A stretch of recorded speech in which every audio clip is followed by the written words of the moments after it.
Hello, friends. I hope you are well and safe and trying to stay positive in this time. I've been thinking today about a place that I used to go when I was growing up. We lived out in the country.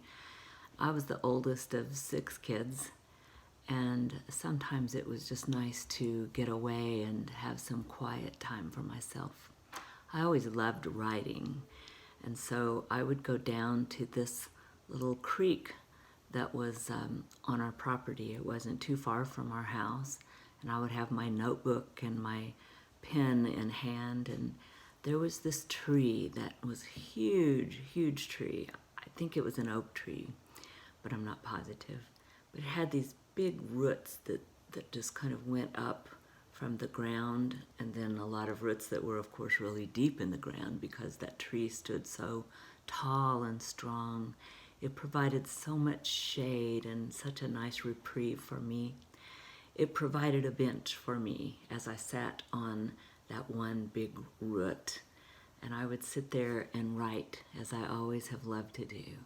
I would write stories, I would write poems, I would just write down my thoughts and my feelings a lot.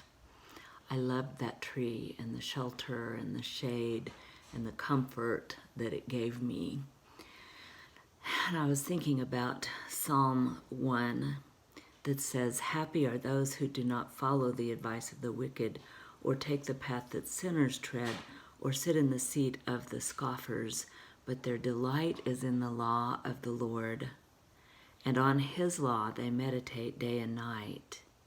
They are like trees planted by streams of water, which yield their fruit in its season, and their leaves do not wither. In all that they do, they prosper."